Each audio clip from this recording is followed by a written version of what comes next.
binabalik na naman ni Sanji yung Novaria sa MPL. Ganito yung ginagawa niya. Sa early game, tumutulong siya sa buff ng jungle. First kill yung kinukuha niya. Pero may trick dito. Kailangan sa malaki mo lang papatamain. Kasi kapag dinamay mo yung maliit na minion at nalasit mo ito, malaking kawalan to sa jungler, lalo na sa early game. Nag-i-stack kasi to sa retry para maging Ice Retry, Flame Retry, or Bloody Retribution. Kaya shoutout sa mga mahilig mang-agaw ng jungle dyan. Alam niyo na kung bakit nagagalit yung mga jungler kapag inaagawan niya sila. After mag-list ni Sanji sa early game, nag-clickler na siya dito sa mid lane. At kapag nag-level 2 siya, tumutulong ulit siya or nag-leash sa jungle para mas mapabilis yung rotation. Tignan niyo yung naging effect. Nasa lito na si Carl, tapos si Demon Kite nag-blue buff pa lang. Sa laning stage naman tayo. Kapag mag-clickler ka ng wave, i-first skill mo lang. Tapos, ikasa mo yung second skill mo. At wag mo basta-basta itututok. Mas okay kung idadamay mo yung kalaban o kaya itututok mo sa bush kasi yung second skill ni Novaria, meron siyang mabibigay na vision. Malalaman mo kung may nakaabang sa'yo. Ganon i-maximize yung second skill ni Novaria. Sa teamfight naman, distansya lang talaga ang ginagawa ni Sanji. Hindi siya lumalapit. Hindi mo na kasi kailangan normal pag Novaria ka. Kailangan mo lang mag-skill. Kapag cooldown yung skill mo, huwag ka nang dumikit sa kalaban. Layo ka lang talaga. Ang i-mindset mo lang, LDR.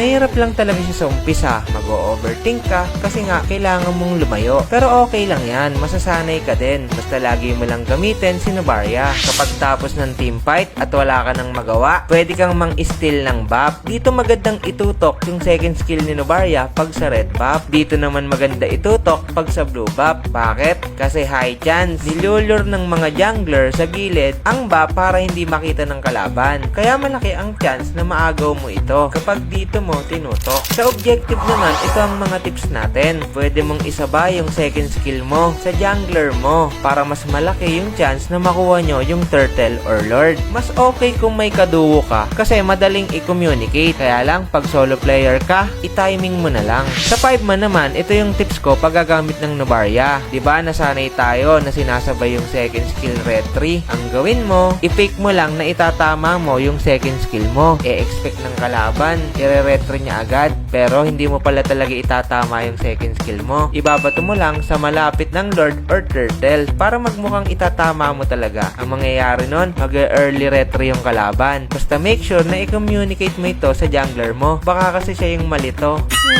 Ito ang item build sa Novaria. Boots, magic necklace, tapos glowing wand ka na agad. After ng glowing wand, pwede ka nang maglibro. Tapos, tsaka mo palang bubuin yung arcane boots, wishing lantern, divine glaive, at ang last item na blood wings. Ito naman ang emblem sa kanya. Mage emblem, rapture, wilderness blessings, impure rage, at follow. Para madami ka pang matutunan. Sana may natutunan kayo. Sana makatulong.